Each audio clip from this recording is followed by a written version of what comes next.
Good morning and welcome to the Storms, Flooding, and Sea Level Defense Conference produced by the Propeller Club of Northern California in coordination with the Society of American Military Engineers. I am Stas Margaronis, and it is 8:31 U.S. Pacific Coast time, and we are very pleased to have all of you with us. I am going to give you a couple of housekeeping notes, and then we will begin to our program. We've got welcome speakers, Kristi McKenney, Executive Director, Port of Oakland, Joel Whitehead, Executive Vice President, International Propeller Club, Mike Jacob, President of the Pacific Merchant Shipping Association, and Scott Humphrey, Executive Director of Marine Exchange of the San Francisco Bay region. And I see my good friend Peter Dreyfuss did make it, and we worked mightily to get you there, Peter, and I'm glad we got you there. I want to thank Todd Crawshaw for all of his good work getting us here. His IT work over the years and with this conference has been invaluable. Todd, thank you very, very much for all of your good work. Welcome. Kevin Policarpo, my researcher, has been at every one of these conferences along with Todd since 2019. Kevin, I want to thank you very much for all of your work. And I want to thank the Board of Directors of the Propeller Club of Northern California for their support, without whom I would not be able to do many of the things I do. Guys, thank you very much. I also want to thank Kate McGowan and the California Maritime Academy Propeller Club. Kate is not yet with us, I don't think, but she helped organize a number of students to participate in the conference. Panelists, please be advised that we would like you, excuse me, to stay at 8 minutes, and you'll be getting a warning at 6 minutes that you're getting close to the 8 minutes. The presenters on the welcome, if you could keep your remarks to 5 minutes, we would appreciate that. You should know that we are recording the conference and we are going to break it down into segments. So the welcome speakers will be one video segment. We will do the videos of the Port of Rotterdam and the Singapore reports separately because they are longer and more detailed. And then we will do a separate segment for the California Ports reports, the Around the Nation report, the keynote speaker, Dr. Noel Hasagapa, we will record him separately, and the San Francisco Bay Regional Shoreline Adaptation, that'll be a separate one. So if you're interested in a particular segment, you will be able to get that. So what I am going to do, because we still have some time, and see if we could do this quickly, Todd, we're going to ask everybody to introduce themselves real quickly so everybody knows who they are.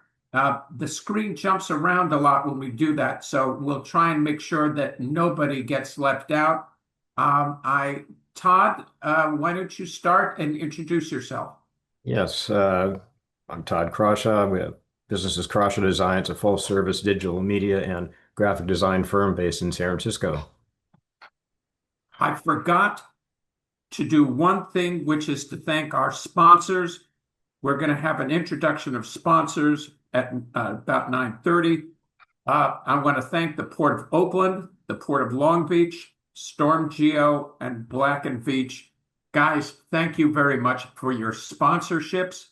And I will go to, let's admit Joost from Rotterdam, and I will go to Bill Dubbs. Yes, Bill, are you waving? Bill Dubbs, do you want to introduce yourself? Oh, sure. Can you guys hear me? Yes.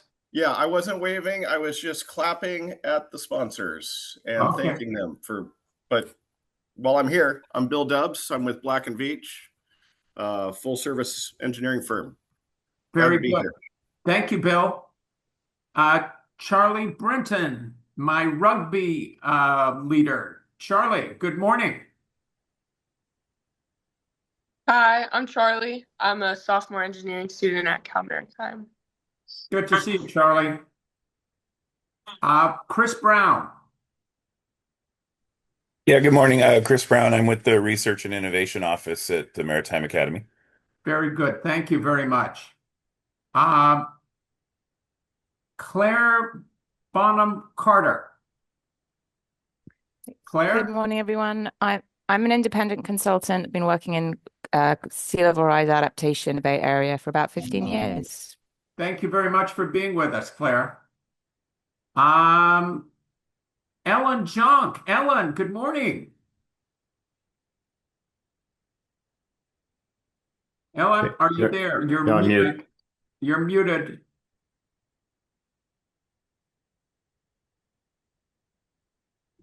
There you go. There you go. Okay. Hi, I'm Ellen Junk, and I'm an environmental consultant for Maritime Waterfront in the Bay Area and up and down the state of California and around the nation. Glad to be here. Thank you, Ellen. It's always a pleasure. And I need to get back to you about the floating fire station next week. Yes. Okay. Yep. I did that program. Yeah. Oh, okay. Thank you very much. Emery Rowe. Emery, good morning. Good morning. I'm Emery Rowe, and I study interconnected critical infrastructures, do research on that, and particularly interested in the policy implications of major disasters, one of which is yours. Thank you very much, Emery. Appreciate that. Colleen Leong. Colleen, good morning. Good morning. Colleen Liang, Director of Environmental Programs and Planning at the Port of Oakland. Excited to be here. Thank you. Thank you. Emily Parker. Hi, everyone. I'm Emily Parker. I'm a senior route analyst with Storm Geo, and I'm happy to be here. Thank you. Thank you. Eva Martin. Hi, I'm Eva Martin. I'm a student researcher at UC Irvine, focusing on flood risks. Happy to be here. Thank you, Eva. Fred. Who's Fred?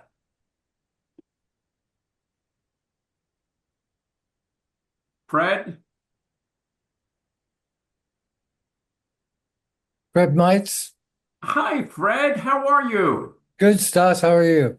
Good. How are you feeling these days? Well, much better today, I'll tell you that, because I was in the hospital for pneumonia 2 days ago. But I'm looking forward to this. This will cheer me up. Fred, thank you very much. Grace Towle. Grace, good morning. Hello, Grace Toll. I'm a coastal science and policy student with UC Santa Cruz, and I also work with Fred and Mindy at the Center for Sea Rise Solutions. Very good. Thank you. Jamie Brooks. Hi, I'm Jamie Brooks. I'm a first-year MT student at Cal Maritime, and I'm thankful to have the opportunity to sit in on this. Thank you very much. Appreciate that. Jim Poe. Jim? Yes, Jim Poe with Keywood. Happy to be able to sit in and listen and gain some insight. Very good. Jim, thank you very much for being with us. Admiral Whitehead. Joel, good morning. Good morning. I'm Joel Whitehead. I'm with the International Propeller Club. I serve as the Executive Vice President and Chief Operating Officer. Thanks. Very good. Thank you. Joost de Nooijer. Good morning, Mr. de Nooijer. Joost. Hi, Stas. Good evening to you all. Well, since you're in the Netherlands. So here from Holland. I'm an engineer at the Port of Rotterdam and working on quay walls, jetties, and flood resilience. And we will be hearing from you in about an hour. And thank you very much. And we can't forget that we also have Joost as a musician, and I have his CD from back in 2019. Joost, we got to get that back on the top 10 there. Yeah. We should. Yeah, you can all listen to it at Spotify, so that's no problem at all. Thank you, Thanks, Hughes. thanks, Ted, All for the righty. marketing. Okay. Matthias Bos, good morning. Hi, I'm Matthijs Bos, calling in from Singapore. So for me, it's just past midnight. I'm a coastal engineer at Haskoning. It's also a full service consultancy. Very good. Thank you. Kristi McKenney. Hello, everybody. Kristi McKenney, Executive Director with the Port of Oakland. Happy to be here with you today. Thank you very much, Kristi. Megan Brotherton. Hi, Megan? good morning. Yeah, Megan Brotherton from Black and Beach. I'm going to be a little bit later in the program on a panel about hazard mitigation. I'm a mitigation and resilience planner with Black and Beach. Thank you very much. I just, hold on a second. Melinda Mites. Melinda, good morning. Stas, this is Fred Mice. Melinda is my wife listening to in the background, but she's got a really bad sore throat and can't talk. So okay. I had pneumonia, she's got a sore throat. Sorry, All but right. she's online. She's online, eagerly listening. Okay, wish her our best. Yeah. Mike Jacob. Good morning. Thanks for inviting me, Stas. Mike Jacob with Pacific Merchant Shipping Association. We represent ocean carriers, marine terminal operators, and other waterfront interests on the U.S. West Coast. Thank you. Thank you very much, Mike. Pala Kamdar. Hi, everyone. My name is Palak Gamdar. I'm a senior engineering manager at Black and Beach. Excited to be with all of you today. Thank you. Thank you very much. Peter Dreyfus, my good friend. Good morning. I'm mute. You're mute, Peter. We can't hear you. There Hi. you go. I represent Watermaster North America. We're concerned with the neglected shorelines, and we build a dredger to take care of that. Thank you. And it has a 20-foot draft capacity, and we hope for big things on that. And Peter is also a sculptor in steel, metal sculptor. I will trade a CD with Just. All right. I'm going to keep you to that. Okay. Thank you. Ryan. Who's Ryan? Hi, I'm Ryan Wallace. I'm a junior oceanography student at Cal Maritime, and I'm super excited to be here. Very good, Ryan. Thank you very much. Russ Walsh. Hey, Stas, nice to meet you. I was introduced to you a few months ago by Kathy Schaefer from FEMA, and I started a project at GE a couple of years ago on sea level rise research. I've got a book coming out in January called the CNET Vision, and delighted to be here with you guys today. Thank you very much, Russ. Tony Petronio. Tony?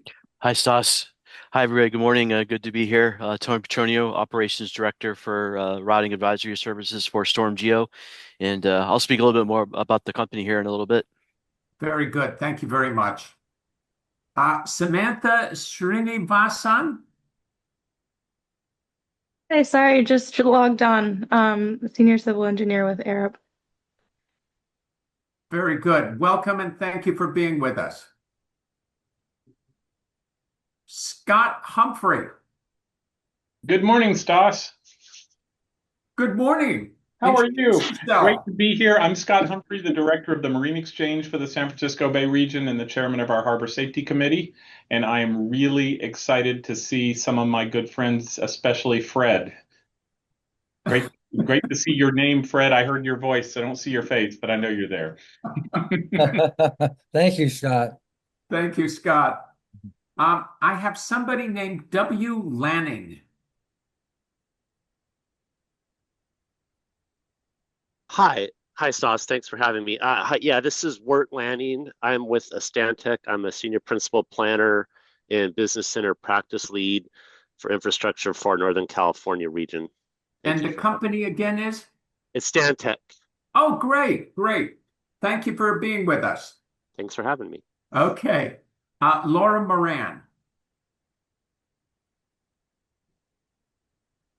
Laura?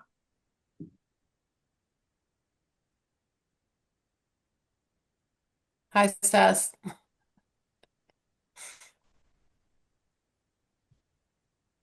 Laura, I can't hear you.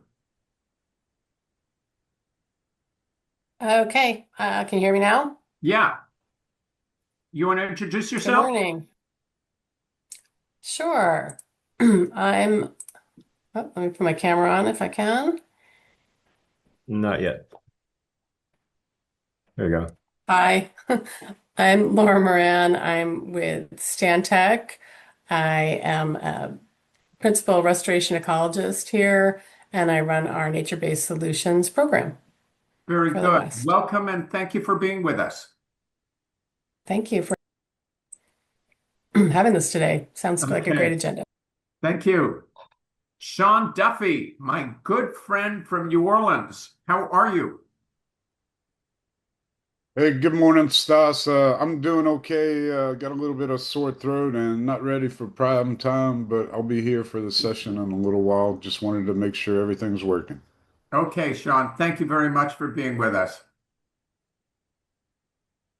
And have I gotten everybody? Scott, Todd. I'm not sure. It's hard to keep track. Soraya, did you get? Soraya, did we get you? No, I don't think we did. Soraya?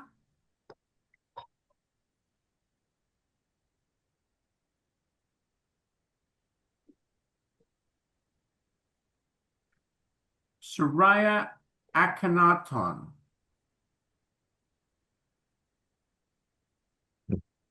Going, gone. Okay, Soraya, we tried to reach you, but you're not responding. I'm going to pull her out and have her come back in. So can you put her in the waiting room? I'll put her in the waiting room. Let her come back in. Maybe that'll work. Okay. Is there anybody else, Todd? I don't know.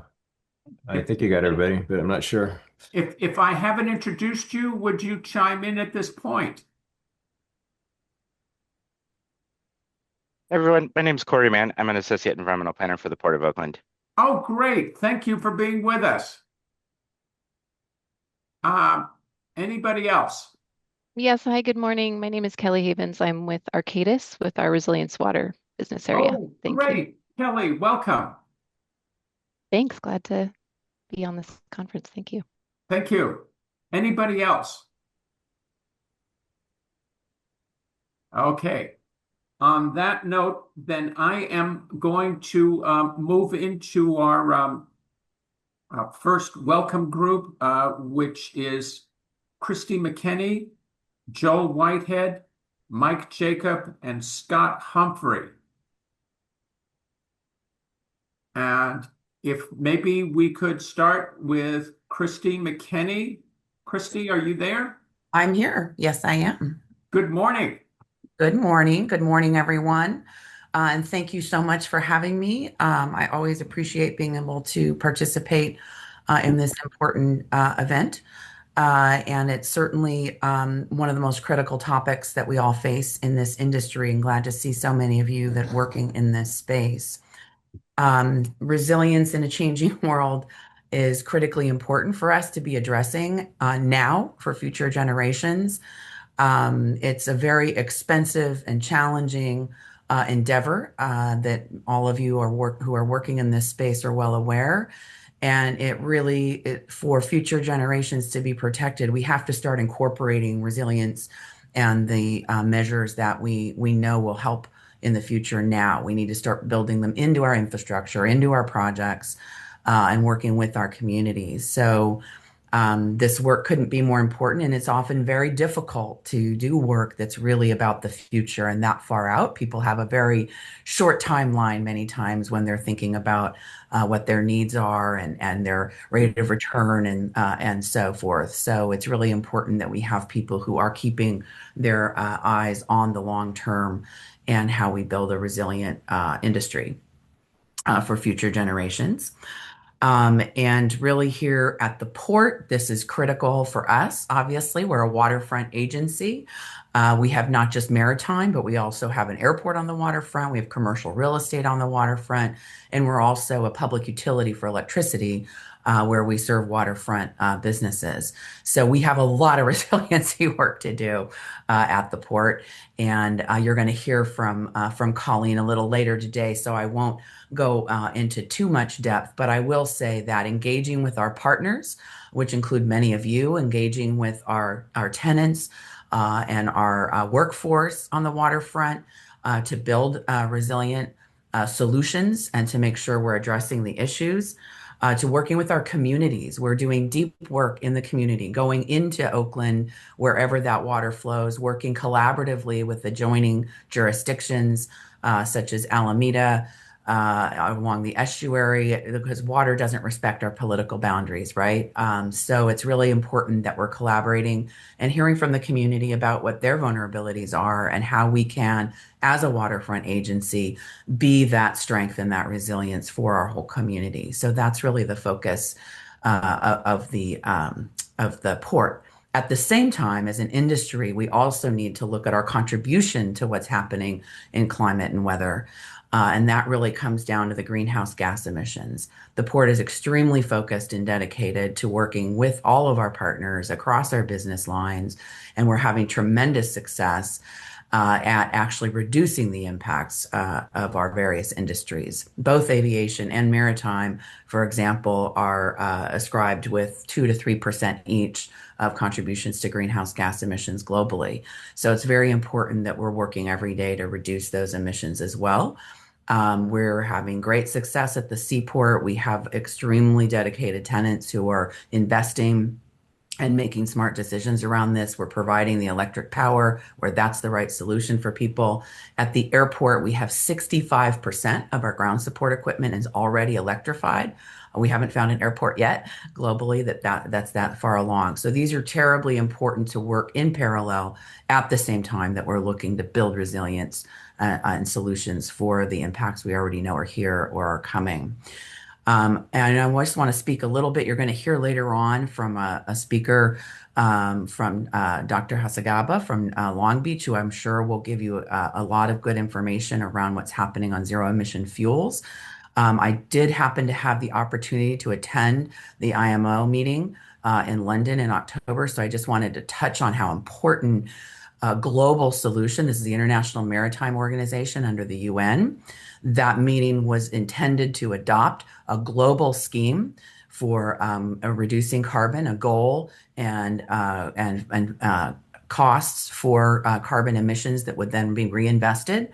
This was supported by ship owners, by shipping lines, by many countries as a solution because we need a global solution. Shipping is a global industry, and we need a global solution. And the businesses are supportive because they're looking for that certainty. And the folks who are developing these zero emission fuels at a very high cost need that certainty as well for making these investments. It was extremely disappointing that the vote was not taken, which was anticipated. And I'll be honest with you, the US was a major reason why it wasn't taken. Our federal government chose to oppose this very late in the game. And we were there primarily to say that there are other voices in the US, that California is a leader in this space, and we remain committed to these solutions. Thankfully, the vote was not taken and negative. The meeting was postponed for a year. So we look forward to continuing to contribute at the international level, and hopefully we will see this scheme adopted in 2026, which will be a huge boon to everything you're going to be talking about here today. So with that, I'll hand it back over to you, Stas. And again, thank you so much for welcoming me, Tim. Kristi, thank you very much. And thank you for emphasizing the issue at the IMO, because whatever people in Washington are thinking about, the real world is moving in the direction of zero emission fuels. And if we are not moving with them, we are not going to be competitive. That's exactly right. It's a business competitive issue as much as anything else. I agree. Thank you very much. Okay, Kristi, thank you. Our next speaker is Joel Whitehead. He's the Executive Vice President of the International Propeller Club. He's coming to us from New Orleans. Joel, good morning, and thank you for being with us. Good morning, Stas. Good morning, everyone. On behalf of the International Propeller Club, it's really my pleasure to welcome you all to this 2025 conference. I want to thank our partners, specifically Stas with the Propeller Club of Northern California and the Society of American Military Engineers for bringing together such a great group of speakers, experts, and policymakers.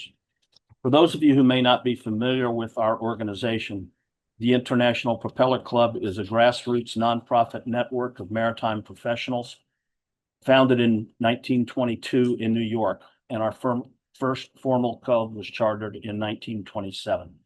Today, we have 67 chapters worldwide that we call Propeller Club ports. These include extensive representation throughout the United States and Europe.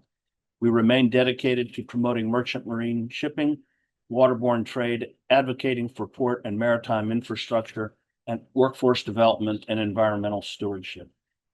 As the world's largest and oldest maritime networking organization, the club weaves together industry leaders, government stakeholders, and emerging professionals through educational programs, policy outreach, mentoring, and our Student Ports Initiative. With our 100th anniversary approaching in 2027, the Propeller Club is embracing digital transformation, launching virtual events, social media engagement, and new chapters that we've recently opened in Norway, Cyprus, Spain, and Bulgaria, and beyond, to empower the next generation of talent and to deepen our global impact. Our mission is to advocate for the merchant marine, support maritime workers, and foster cooperation among industry leaders, policymakers, and educators. So, to the topic at hand, we are gathering at a critical moment.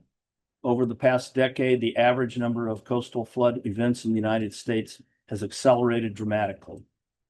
Floods are now at least 5 times more common than in the 1950s.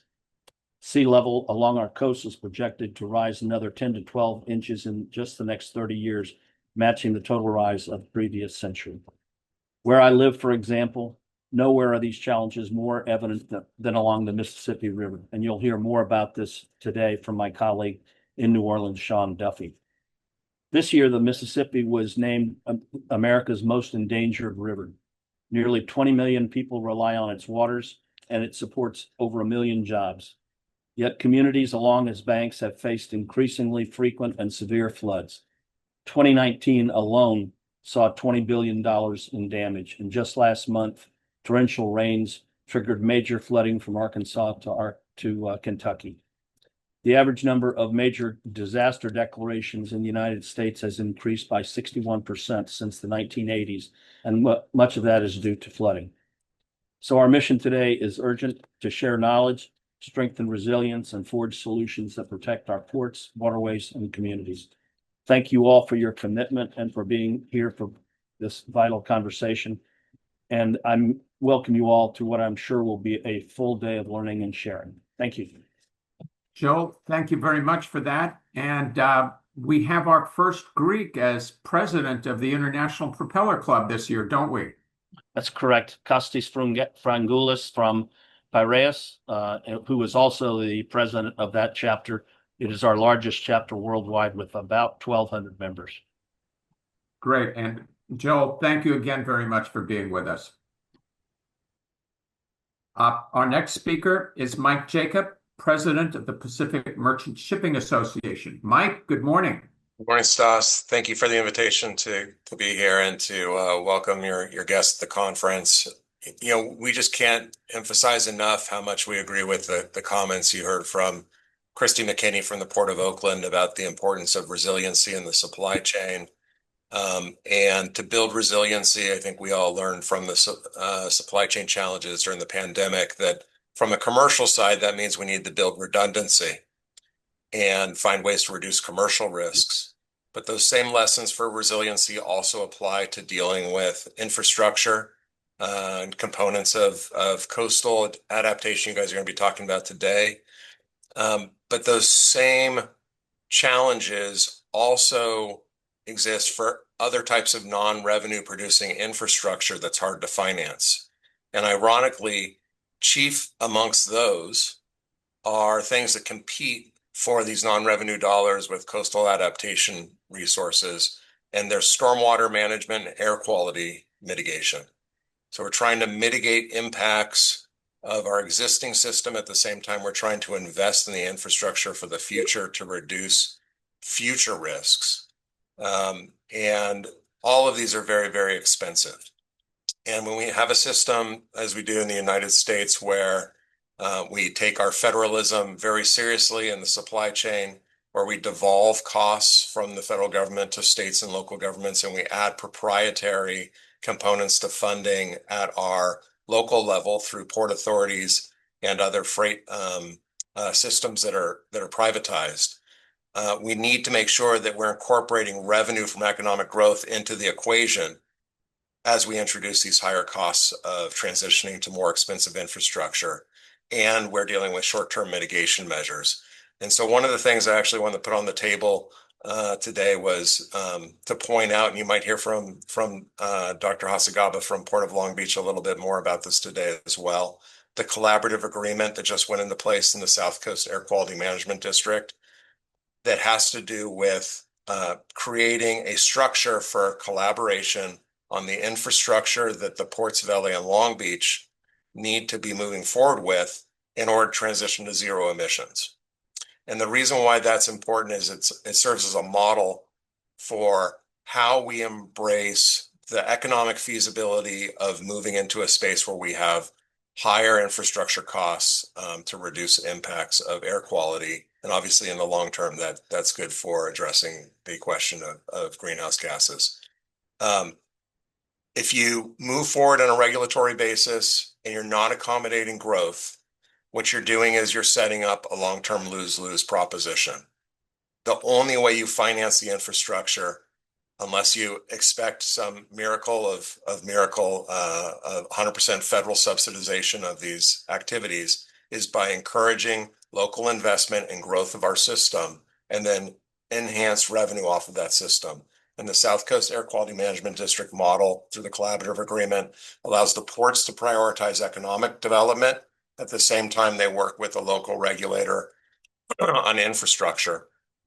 Those collaborative agreement solutions for infrastructure can be worked into leases. They can be worked into regular updates of our grid. They can be worked into an understanding of how long it's going to take to deliver the power we need to transition to zero emissions.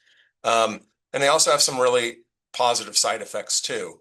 By maintaining U.S. West Coast competition and focusing on economic growth, it reinforces one of the things that we were able to update in a study we did at PMSA in 2023 that shows that as you divert cargo away from its most efficient routes, which in the Trans-Pacific trade is to the U.S. West Coast, when you start diverting it from its most efficient route, you actually increase greenhouse gases. And in our estimation that we did in our study 2 years ago, it was an average of almost 20% higher GHGs when you divert cargo away from the U.S. West Coast that's intermodal to the central part of the United States. So that's discretionary cargo. It could choose any gateway. We wanted to choose West Coast gateways, not just to reinforce the private financing aspect we just talked about, but also on a holistic level, it's actually better for greenhouse gases too. So we want to encourage efficiency. You don't want short-term mitigation measures to get in the way of your ability to finance long-term infrastructure. And Stas, we're really happy with the collaborative agreement in South Coast that allows the ports to be infrastructure positive, do it in an economically feasible way, and not get stuck in the trap of trying to chase our tails with air quality regulations on a local level.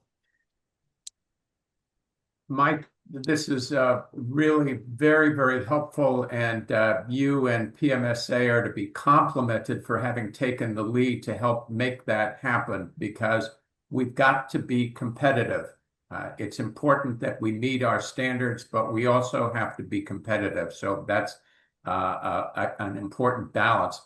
Interesting, I was at the APMT terminal last week in Los Angeles. That's the AP Moeller Maersk terminal, which is the largest terminal at the Port of Los Angeles. They are in the process of electrifying their cargo handling equipment, and they tell me that the waiting time for trucks has gone from 80 minutes to 35 to 40 minutes as part of their electrification program. So there are some real benefits in terms of competitiveness from making that transition. And Mike, absolutely. You've been a stalwart making these things happen. I want to thank you very much. I know your time is very busy, and I want to really thank you for being with us. Thanks, Stas. Have a great conference. Really appreciate it. Thank you. Our next speaker is the Venerable Scott Humphrey, Executive Director, Marine Exchange of the San Francisco Bay. Scott has been in France, where he's been doing research on bathymetry impacts. And Scott, good morning. Good morning. How's my audio? Excellent. Awesome. Well, good morning, everybody. It's a privilege to help open this conversation about the future of maritime in its very interconnected, interdependent, and rapidly changing transportation domain. What impacts maritime, impacts trucking, rail, air, and highways, and the impact is immediate and it's often dramatic. I've seen it in every way. And a failure in any one of those other modes can cripple maritime. Maritime transportation really depends on understanding the space through which vessels move. That's the water beneath them and the air above them. That environment now changes faster and with less predictability than at any point in modern port operations. For example, storm-driven sedimentation can narrow channels overnight, atmospheric rivers reshape currents and wind patterns, sea level rise adds to storm surge, shifting safe navigation margins faster than the charts alone can track. For example, in recent weeks, the Coast Guard and the Army Corps of Engineers, the Coast Guard approved and Army Corps executed emergency dredging at critical choke points in the San Francisco Bay region after rapid silting reduced safe depth, and that response reminds us that conditions can shift faster than routine planning cycles, and that we need immediate, accurate insight to stay ahead of those shifts. So my role at the Marine Exchange and the Harbor Safety Committee connects operations, risk awareness, regulation, and scientific insight. As Stas mentioned, I'm an associate member of IALA. That's the international body that sets global navigation safety standards. I help ensure California's operational experience informs global policy. Back here at home, in April of 2024, the Marine Exchange of the San Francisco Bay region completed the very first Ports and Waterways Safety Assessment, or PAWSA, in the United States that was led outside the government. Analysts processed billions of vessel track observations over a full year to understand how ships navigate in the region and where they encounter the highest risk. That work provides clear empirical baseline for navigation safety across our waterways. In parallel, other ports now use real-time and near real-time oceanographic data to forecast under-keel clearance. That's the vertical space between the hull of the ship and the seabed as conditions change. A single degree in pitch for a large tanker can erase 10 feet of that space beneath the deep draft ship. So planners need confidence in those margins well ahead of time, and mariners need accurate updates in the moment to make the right call. And that's exactly what we now see in major ports adopting these capabilities. Long Beach, for example, navigators and port managers already apply this insight to go, no-go decisions. Their system predicts vessel motion days in advance, and it refines those predictions as conditions evolve, reducing uncertainty, protecting schedules, and most importantly, allowing ships to operate closer to their true safe limits when conditions support it. Over in Belgium, a new vessel traffic service plans to take a similar step and connect those predictions directly to regulation. When underkeel clearance forecasts drop below the allowed margin, the vessel cannot continue the transit. Their rapidly changing tidal and seabed conditions demand that level of confidence for safe and reliable trade. These developments show practical, voluntary steps forward where operators adopt tools that improve safety and efficiency as shifting seabeds and increasingly extreme sea conditions tighten safe navigation margins. The San Francisco Marine Exchange, alongside CENCUS, the Central and Northern California Ocean Observing System, NOAA, Cal Poly Maritime, the U.S. Coast Guard, all of our fellow marine exchanges, and the exceptional mariners who make this system work, is well positioned to help advance this evolution. Sensor networks, continuous survey operations, and timely, frequent risk assessments like our PAWSA 2025 now strengthen a transportation picture grounded in observation, science, and experience. I think the path forward is predict, adapt, and sail, even as the environment evolves faster than charts alone can keep pace. This progress starts here. It starts with folks like you and the expertise you bring to this conference. I'm excited for what the day will bring and the lessons to be learned. This is not my first Propeller Club event. It won't be my last. Stas, thank you so much for this opportunity. Thank you very much. Scott, you highlighted the dredging issue. And as you probably know, our good friend Christine Zortman down at Redwood City is constantly battling about her ship channel depth because of the sedimentation issue. And one of the critical problems is that as you highlighted, is the ability to rapidly respond. Are you seeing, is the Corps getting a little bit more sensitive to the fact that we're getting these very surges in weather that need a fast response on dredging? That's a good question. From my observation, it's not the Corps, it's not willingness, it's a combination of availability of resources, equipment, and availability of money. The Corps happened to have a hopper dredge, the dredge Esseance, in the bay, and apparently money was located that could take care of this emergency dredging, and the emergency dredging took place. I believe it's really all about an availability of money and resources. That said,